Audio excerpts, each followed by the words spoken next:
Let's be really clear about this. The Republicans put a legislation on the floor that was intended to shut down government.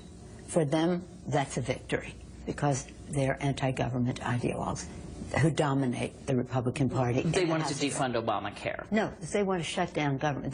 The effect of putting the Affordable Care Act on the bill is to shut down government. They know that. They know that has no prospect of prevailing. Do you believe they really want to shut down the government? Because, you know, if you said to them, they would say, we think this is a disaster because it is hurting businesses. It is causing businesses to go from full-time jobs to part-time jobs so they can get out from under health care. It is an excuse. It is not a reason. It is an excuse. It is not a reason. Now, for the 42nd time this week, they voted to defund. One approach or another did fund the Affordable Care Act. It isn't. They know it's not going anyplace. Instead of spending the time of Congress to reach an agreement on. Now, this is a wolf in wolf's clothing. It's two no's do not make a yes. On the other hand, now they have a bill, and it sort of disguises what's happening on the budget side, where they have a budget figure which their own appropriations chairman said this is not enough funding to carry on the work of government. Well, that was my next question. Is the spending level okay with you? Set aside no. How far away are they from what you could deal with? What we deal with is what we agreed to in the Budget Control Act, which was a bipartisan agreement. The Budget Control Act was $1,057,000,000. They're to $988. That makes a very big difference in the delivery of service to the American people. So I think it's really important to note that there are lots of excuses that they use, but for many of them, I call them legislative arsonists. They're there to burn down what we should be building up in terms of investments in education and scientific research and all that it is that make our country great and competitive. I don't paint them all with the same brush, and I certainly don't paint the Speaker with that brush, but enough of them in their caucus to shut down government. That would be a victory for them. Let me ask you then about Obamacare itself. We're coming up for a big date on Obamacare, October 1st, when people can begin to sign up through the registries, the marketplaces. Do you have any reservations at all? Are you worried at all? And I ask you this because you know union leaders. I mean, James Hoffa is one of those who wrote a letter to you and said Obamacare as it now stands would, quote, destroy the foundation of the 40-hour work week. That's pretty tough from a loyal Democratic constituency.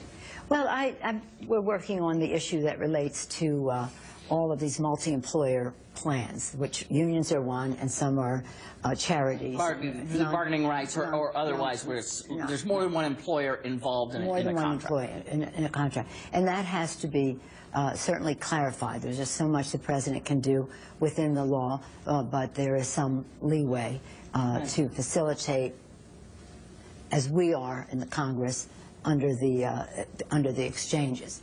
So, and so I'm optimistic because we will find a path. But overwhelmingly, for the American people, this is a liberation.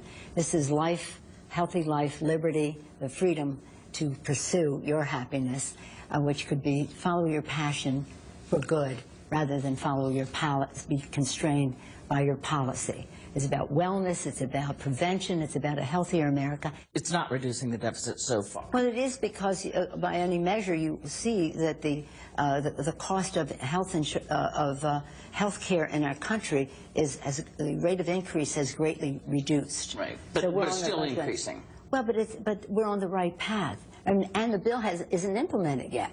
The bill isn't implemented yet. So when it is implemented, which will be, they'll sign up in October, but it'll be implemented in January, you'll see even more of that.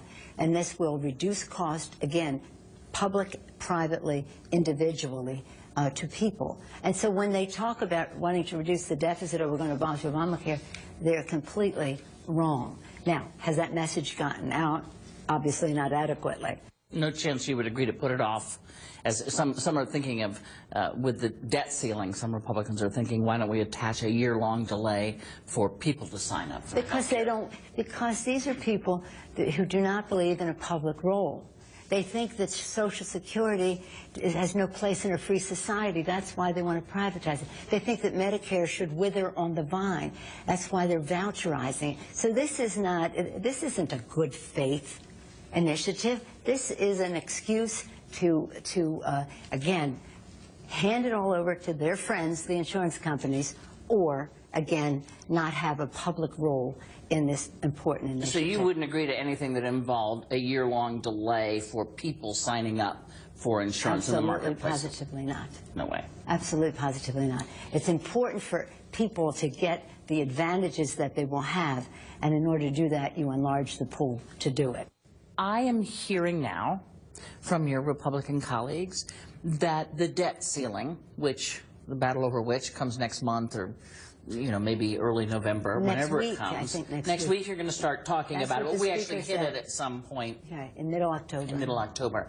So that is where they believe that they can begin to do some of the spending cuts they want to do, that they can negotiate there. What is your position on spending ceiling, further cuts? Who does that negotiating? Well, first of all, it is an issue that really shouldn't be a conversation. The confidence that the world and the American economy should have, and the full faith and credit of the United States of America should be without a doubt. Well, lots of presidents have negotiated over this. Well, no, but nobody has stopped it. Nobody has stopped it.